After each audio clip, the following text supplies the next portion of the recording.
Hello, everybody. My name's Jeff Quinn, also known as GeoQuester from GeoQuester Gaming. You're here today to hear about a special announcement that I've been teasing for, I don't know, maybe close to a month at this point, and we've had a countdown timer for the longest time saying there's something coming at 10 a.m. today. For those of you who are on my YouTube right now, you should be getting the messages right now that there's a video that's being uploaded to YouTube.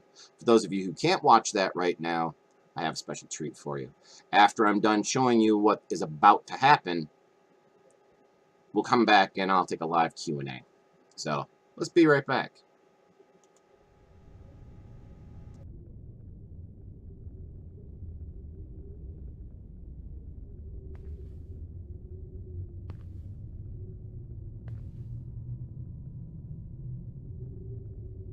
You are not prepared.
Alright, there we go. Let me turn my mic back on. Alright, so there you go, ladies and gentlemen. Delver Society Season 2 is going to be starting back up. What kind of questions do I have?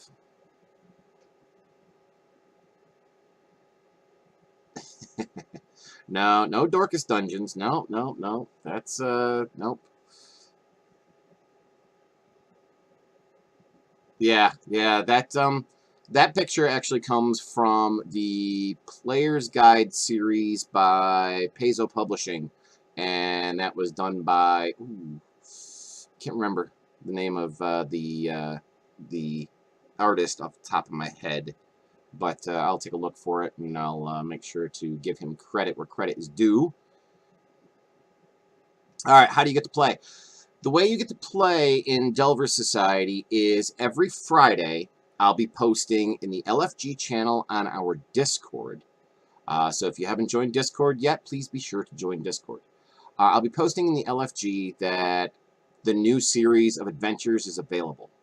And instead of me saying, hey, who wants to play, PM me immediately, on Fridays what I'm going to do is I'm going to send you a link that goes to my website, a secret page on my website that shows you a group of different adventures that you can choose from.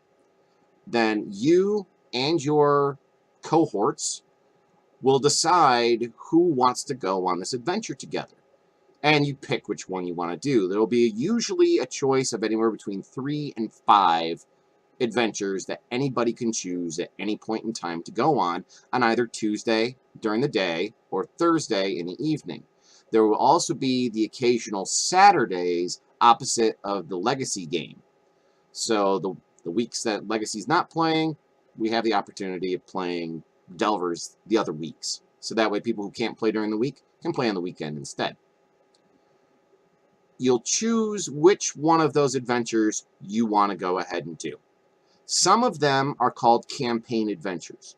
They have a storyline that goes from one to the next to the next, but it cuts out all the middleman shit where you go to a town and you talk to somebody and get your quest. Who cares? We want to get into it.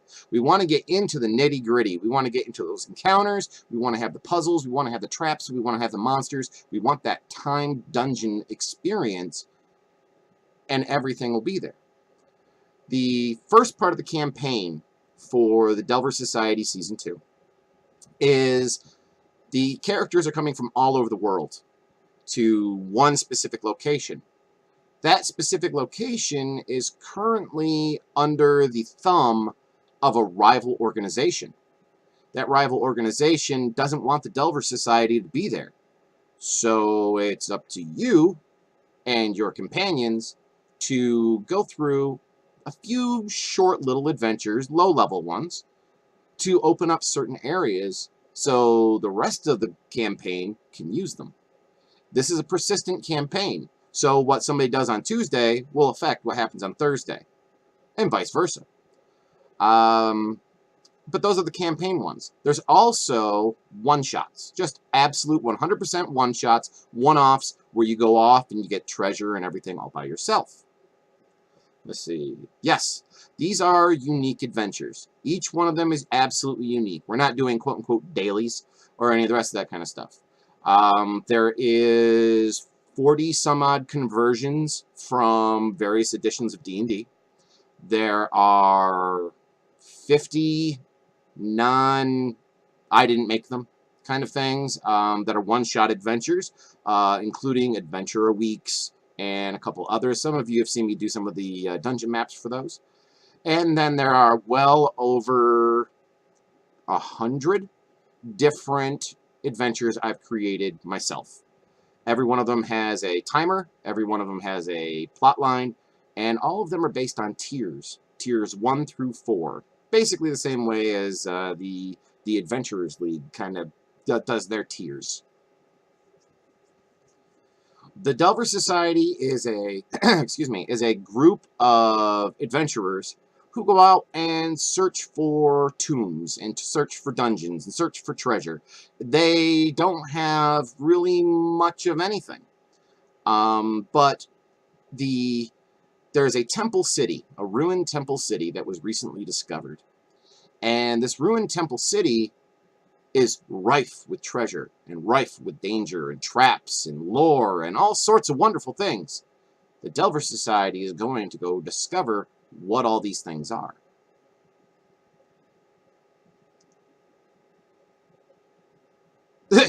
No, Karish, I am not going to go ahead and say it all over again. But if you want to have the reveal, go ahead and definitely do the countdown. Or you can go over to YouTube and you can see the initial display. So this Friday, whatever date this Friday may be, I can't remember off the top of my head. So this Friday, during our Friday update in the LFG channel on Discord, we will be going ahead and we'll be opening everything up to everybody. I gotta move this over so I can actually read it in real time. Yeah, 9/22, so September 22nd. I'm gonna go ahead and I'm gonna put the link in LFG for the secret website. On the secret website is your character creation options, because you can either create a persistent character that you go through from one adventure to the next to the next to the next, or you can play a pre-made character. The difference between the two: pre-made characters, you will still receive Twitch XP if you're successful in winning the dungeon, and you will continue to receive Geocoins, which is a new currency that is in chat, done by the GatherBot. That's the only thing you'll gain, though. You will not gain any special quest items. You will not gain any persistent magic items. You will not gain any of the rest of that kind of stuff. Persistent characters. will have magic items. They'll have gold. They'll have downtime. They'll have all sorts of things. And they'll also earn a different form of currency so they can build their own base of operations.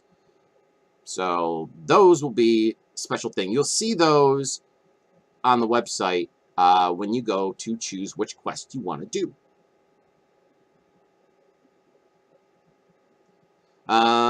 I can link it. Give me a moment here to pop it open.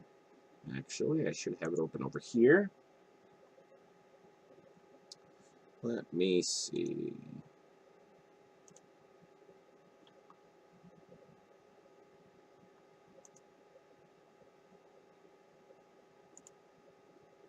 Let me copy the link and pop it up here. Boom. There you go. That's the link in YouTube for the reveal as well.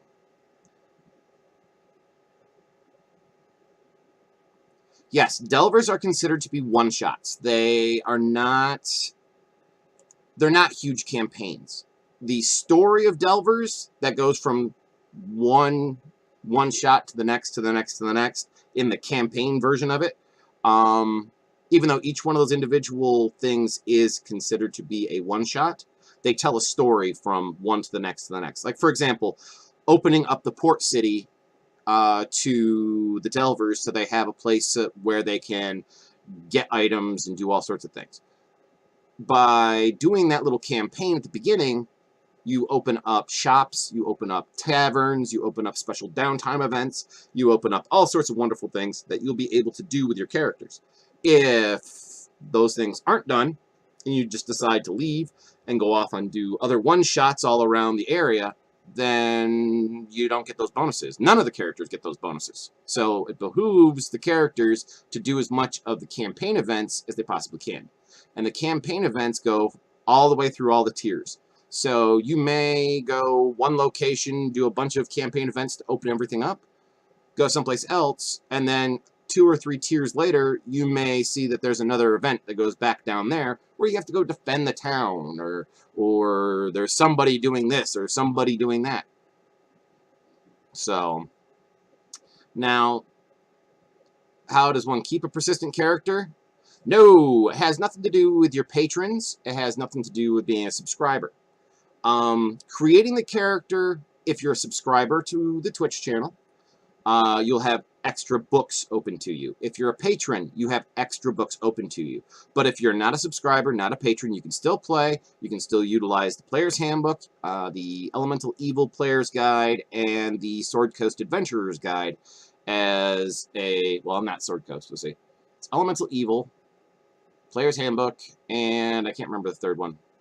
Somebody will have to throw it up there real quick for me. But you can utilize those 3 things to make your characters. If you have, the subscriptions, or if you have a patron, then you can go ahead and you can open more books and more options for yourself. I was trying to figure out the most logical way of doing things and the kindest way of doing things. That is it. That is the best way of doing things. And it has absolutely nothing to do, really, with your patron level or your subscriber level, as for the most part. There are some things that will be coming out in the future, like Xanathar's Guide to Everything by Wizards of the Coast. That is going to be for top-level subscribers and top-level patrons, at least to begin with. After that, I will figure it out, and we will go from there. This is kind of a fluid experiment. The Delver Society was always an experiment to begin with the timed dungeon races and everything like that. People seem to love them. So now we're going to kick it up a notch and add some more things to it. Now, one of the things people have been asking me, like Tebow's been asking about things like mystery boxes.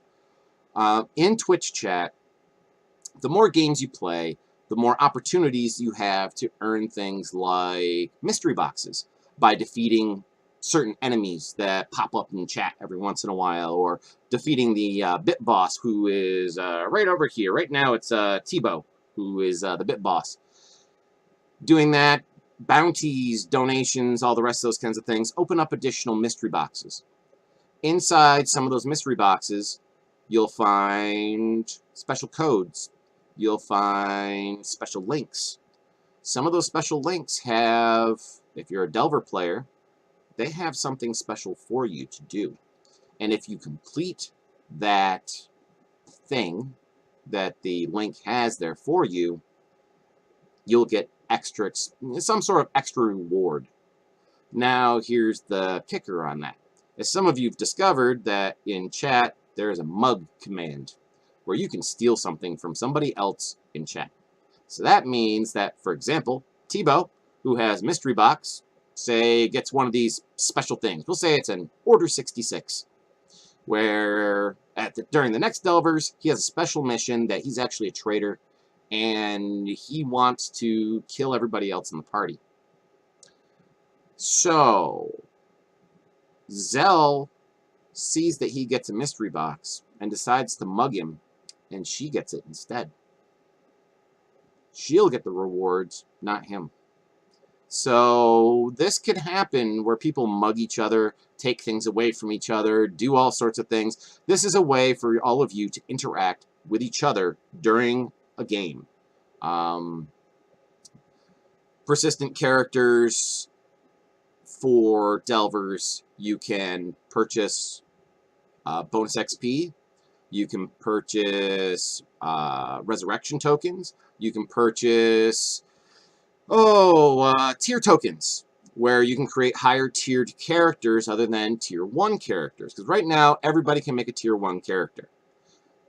The way you purchase all of these tokens is with your Twitch XP. Using your Twitch XP, you purchase these things and then you get these perks. The tier tokens are period. Once you purchase one, you've got it forever. So we'll say, hell, you go ahead and you purchase a tier 2 token. You will be able to make tier 1 and tier 2 characters from now until the end of time. Persistent characters, they're called persistent because you play the same character over and over again. If the character dies, you start over. You get a level 1 character. Now, if you have a tier 2 token, then you can make a level, I think it's a 5 character is the lowest level for a tier 2. So, yes, get out of death-free cards is your resurrection tokens. So if you want those, you can have them. Go ahead, purchase them. They're on the store already. The tier tokens will go up the same time the website and the downloadable PDF of character creation goes up, which will be Friday. This Friday, some point in time throughout the day. I don't have a specific time, but that's the Friday update for this week. What if I have a tier 2 character and sign up for a tier 1 adventure? Well, then that actually excludes you from some of the content, because we don't want to push people over. Now, for example, we'll say you have a 5th level character who's tier 5. You want to go on a tier 1 adventure because nobody else is tier 2. So we'll say Zell has a 1st level character and Tebow has a 1st level character. Only 3 of you will be able to go because your level 5 so grossly overweighs everything.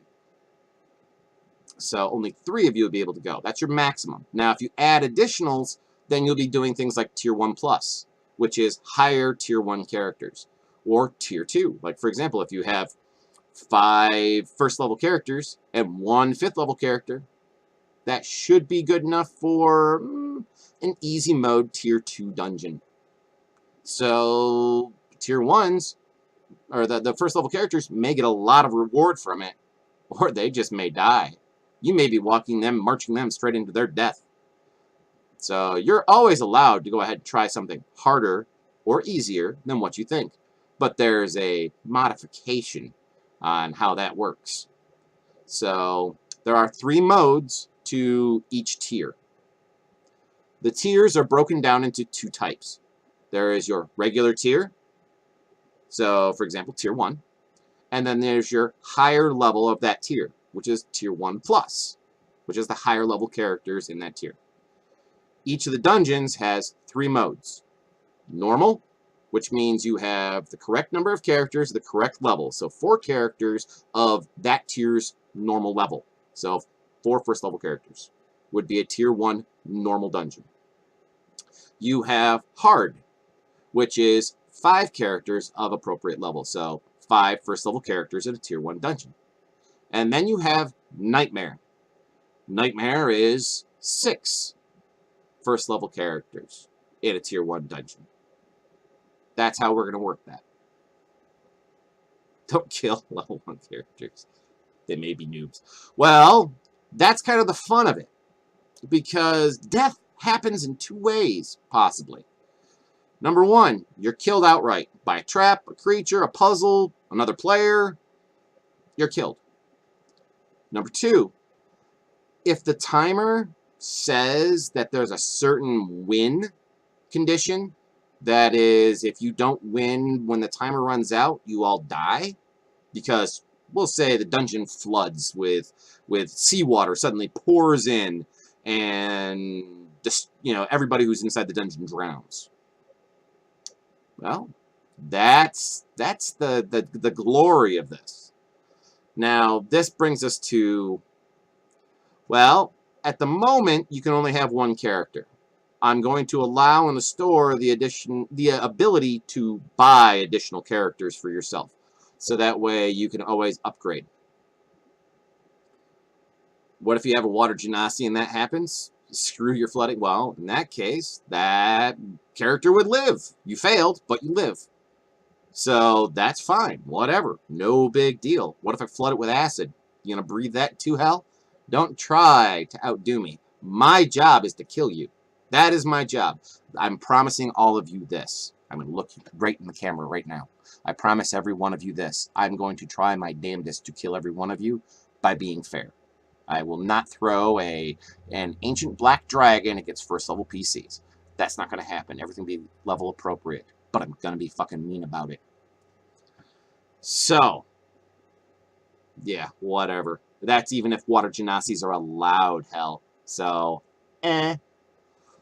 Anyway, too close. Little too close.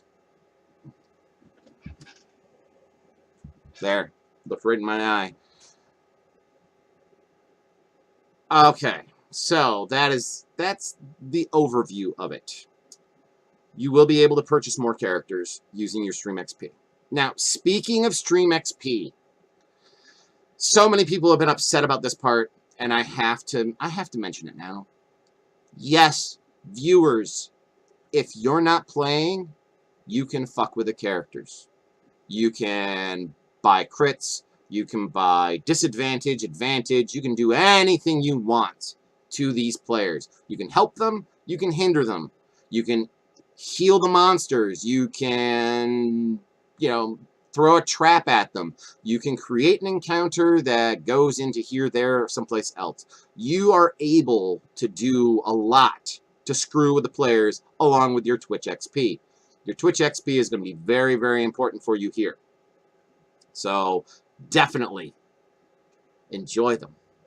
Now, do I have any other questions? Did I answer everybody's questions? Did I miss anything? I'm just going to kind of see what's going on here, because I'm not quite sure if I missed anything. I'll give you a couple of seconds here to kind of respond. Founders Packs will be discussed tonight. Help the noobs viewers, but kill the veteran players. Yes. Founders Packs will be described tonight. Founders Packs have absolutely nothing to do with Delvers. They have everything to do with the Twitch games and stuff like that the viewers can play and do all the rest of that kind of stuff. And the Founders Pack is when we have a kickoff event, anybody who is there for the kickoff event during that stream is allowed to get a Founders Pack, which has all sorts of wonderful shit inside it. It has coins, it has tickets, it's got this, it's got that, it's got all sorts of stuff. It's got mystery boxes, all sorts of great stuff. So, but we'll describe that in more detail tonight during Legends and Lore, because that is part of the kickoff event that we have going on. So, anything else that people want to ask me about Delvers? It's specifically about Delvers. Now, I'll let you know that next Tuesday, which is a 26th at 10 a.m. is the first Delvers. I've had a couple of people give me their characters already. You don't need to give them to me. You can always, just bring them to the table once you're done making your character. Or you can send it to me so I can take a look at it. You know, I have no issue with doing that. The sessions will be depending. As part of the website, when you're picking out your adventure, you'll be able to see the timer and see how long each adventure is. That brings us to something else. Thank you, Rob, for mentioning how long will they be. They will be anywhere between 2 and 4 hours. As I said, they'll be on the website. However, you guys get some bonuses, and it all depends on chat and how nice they want to be. Chat, as of Friday this week, you will be able to purchase additional time on the timers for the players. But you'll also be able to knock time off the timer for the players to a limit. Both of those have limits. I'm telling you that now. They both have limits. So enjoy that, because you guys can make it really freaking difficult for these players. Do all characters have to use standard array or point buy, or can you roll? We're going to be using standard array and or point buy. It's your choice of which of those two options. Rolling characters, unfortunately, just I can't be there to watch, and I need everybody to have about the same power level across the board. It's a short one. It's actually shorter than standard. Standard I usually try to do in between 3.5 and 5 hours, so this is actually a little bit shorter. Yes, you can purchase negative time. So that is definitely going to be a lot of fun. Now, somebody had asked me a little bit earlier about the additional currency. The additional currency is 3 types. They're build currencies. There's magic, there's materials, and then there's money. Those 3 types of things, you'll get blocks of them. Those 3 things are used so your character, maybe by themselves, maybe perhaps with people you enjoy adventuring with, build your own base of operations. If you build your own base of operations, it opens up an entirely new set of quests for that group. Some of these quests have prerequisites of having certain things. Like, for example, if you build a base of operations that has a barracks that you have hired soldiers and put soldiers in your barracks, you may now have a special barracks event that somebody in the barracks that you hired has a family member that is been kidnapped by the big bad in the dungeon, and you need to go save them. And if you don't save them, then the negative repercussions is you'll lose half of your barrack. The positives of having some of these buildings. For example, we'll use the barracks again. If there's an event where your base is attacked because, well, prerequisite, you have a base, your base is attacked. You may have a lower tier event because the barracks is actually helping you and lowering the tier of that event. So lower level characters can actually take part in it. We also have 4 different factions that you can play with. Everybody's going to start with a Delver Society faction, and you'll be getting renown through the Delver Society. There's also 3 others that you get to discover during game, and I'm going to let you guys find those for yourself. They have secret missions for themselves, and if you become one of those and you gain certain things, then you'll have personal quests. If you're playing the pre-made characters, you're not getting these quests. If you're playing your persistent character, that's where you get stuff. So, anybody else have any other questions? I'll give it a little bit of time. What if you only have tier 2 characters available for the Barracks Defend event? Does that mean it's screwed if no one signs up? Well, it'll sit there for a while, and each week that it passes by where a Defend event happens, a Defend dungeon happens, then, sorry to say, you may end up going on a rescue event. You may end up losing your barrack. That's everything for that. Those are fun. I made sure that it's an interactive event. Everything is interactive. And It's going to be a lot of fun for all of you once you get into it. I'm not going to be throwing everything at you all at once. We're going to take our steps. We're going to go easy into this. You can save your character. If you design a character, you can save it, and you can send it to me via Discord in a private message in Discord. I would prefer that people don't just bring them right to the table, because I would like to take a look at them beforehand, because I don't want anybody to be too ridiculous when it comes to their characters. I don't want to see oddball things and like, oh, look, I got a 27 strength because of reasons. No, I want to be able to take a look at your characters first to make sure that, number one, they're all legal. You got to make sure they're all legal. And number two, that we all have roughly the same power level, that we have the same idea behind all of our rules and abilities. Yeah, straight 20s and everything. Yeah! No. Would a cell phone pic work? Well, pictures are entirely different. You can send me whatever you want to, but let's stay away from the cell phone pics for right at the moment. Anyway. Let me think. I did have a couple other questions that people have been sending me over in Discord. Yes, you can buy magic items for yourself. You can buy attuned items for yourself. You can buy, you know, all sorts of things off of the stream store with your XP for any of these characters. Yes, I know, Karish, that you meant of the characters. Yes.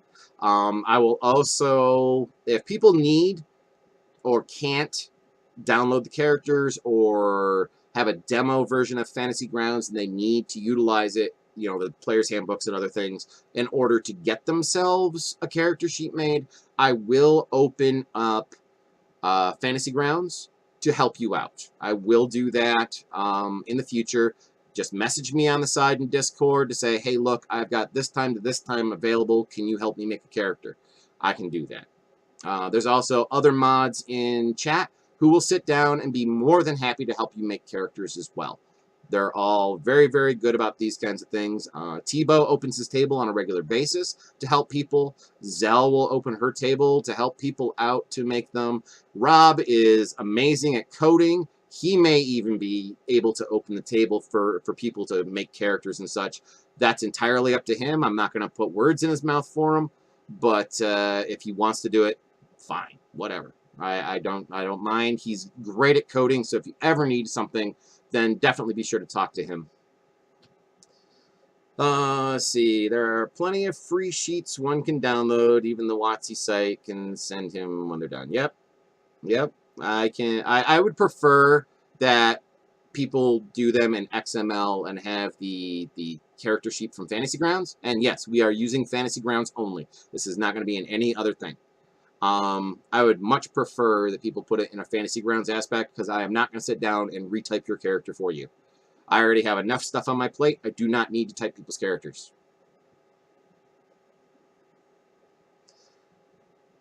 Well, if you can't do it in XML, then you're going to have to get on somebody's table, hell, to do it. That's the only way it's going to be. You're going to have to schedule a time to go sit on somebody's table and make a character.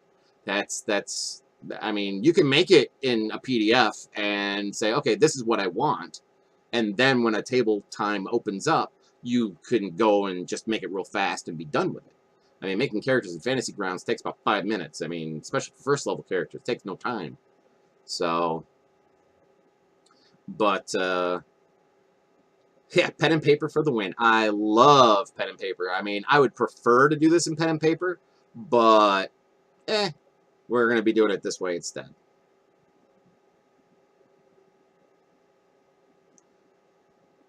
If you made it on PDF, then you can copy it all over on a Fantasy Grounds sheet when table is open. Yeah, hell, yes. And when you can make it, you can do anything like that. That's absolutely fine.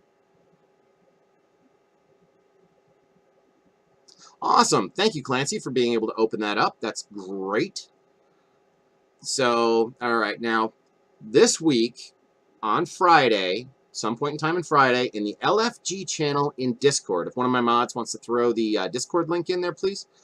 In the LFG channel will be the link to the super secret Delver Society website, which has, number one, your character creation PDF that you are able to download, keep for yourself, and it has information in it. I will tell you that there will be different versions of this as we move forward, so that way you know that there are, when people discover new things, you can add these new things into your sheets. Okay, that's number one. Number two, in there will be the initial quests, the Tier 1 quests. Only quests that are going to be available to start off with is Tier 1. I will then leave it up to the players, to figure out who wants to do what when. The initial tables are going to be as follows. Next Tuesday at 10 a.m. Eastern Time. So that's primarily for people who either A, are working evenings in the U.S., B, people who live outside the U.S., so the UK, Australia, etc., who rarely get to play the evening games. Okay, so that is who those are primarily for, that slot. We'll be running it Tuesday at 10 a.m. I'm not saying that's the only people to play. I'm just saying those are primarily why it's there. The second slot that we're going to be playing in, which is Thursday night at 8 p.m. Eastern. That will be this next Thursday. Once again, go ahead, choose whatever you want to choose. And then finally, I'm going to run a third session, a third slot on Saturday. The whatever date next Saturday is. Somebody throw it up there for me. That next Saturday, I'll be running at 8 p.m. Eastern as well. For those of you who don't typically get to play during the week, that weekend game is for you. And everything will be on the schedule on the website as of Friday. All you have to do, the 23rd is this Saturday. I'm talking about next Saturday, so it'll be the 30th? Yeah, 30th. Thank you, Zell. No, not 10:30. Not 10:30. That would be... Let me take a look. That would be Saturday, September 30th, 9:30. Yep, 9:30. I'll be running at 8 p.m. Eastern. So when the Tuesday game picks which adventure they want to do, I will put a red check mark next to that quest so people understand that that's the quest that they're going to be doing. So it's taken. So nobody gets to repeat it later on, kind of thing. Then when the Thursday quest picks theirs, I'll put a check mark next to that one to let everybody know that one's done. Saturday, you'll be able to choose at that point, and you'll be able to put your check mark there. So that's how this is going to work. How about you have one of those players that can one-shot everything? What do you do to them? Well, first of all, if I have a player who can one-shot everything, then I'm a shit GM. I shouldn't allow... Why, thank you for that follow. I shouldn't allow players to be able to one-shot things. As the game master, I should be able to control what my players are able to do and what kind of equipment they're able to get. Now, yes, will we get characters who are OP and min-maxed right off the bat, so they're the ones who can, throw a dagger and one-shot a goblin? Yes, we're going to get them. But that eventually pans out over time.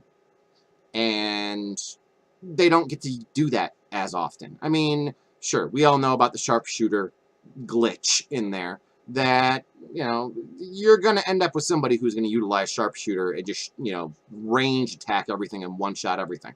It happens. But that only happens for the first few levels. Later on, it doesn't really matter.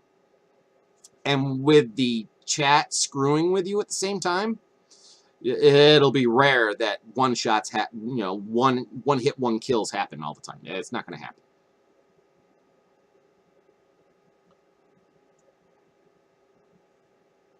So, do we have any other questions? Yes, look at Tebow. It's my Star Wars mug again. Ooh. Anything else? I don't think we have too much more. If people have more questions, or if you think about it throughout the day, once again, we have Legends and Lore tonight. Legends and Lore is all about one-shots. One-shot adventures, the whys, the whos, the hows, the whats. How do I make one? All the rest of that kind of stuff. So, if a group fails a mission or an adventure, Will the opportunity arise for another group? Yes. Another group can attempt it at a later date with some improvements, some changes, and such that will go into the dungeon. So that way, every one of them is going to be unique. Just like there could be, once again, there could be some repeatable things that happen. For example, the barrack attack, the barrack event. Those could be repeatable. I mean, just because we'll say somebody attacks Zell's barracks or her base of operations doesn't mean that somebody else won't attack Tebow's or Rob's or Clancy's or Erasers. I mean, if you have one, it could be attacked. Same thing with robberies. We've had a lot of questions about this one. Can I go on a bank heist? Yeah, you can go on a bank heist. If you have characters and you get together a group of, we'll say, rogues, and all of you are like, you know what? I want to do a quest where I rob the bank in town, or I rob this merchant. Fine. You tell me that a week in advance that, hey, if we survive this week, we're getting together at our base of operations and all the rogues that we play together want to go and steal everything from this merchant. I will go ahead and I will make you a one-shot dungeon specifically for that, if that is what you want. There will be some stream XP expended in order to have this happen, but I will do it.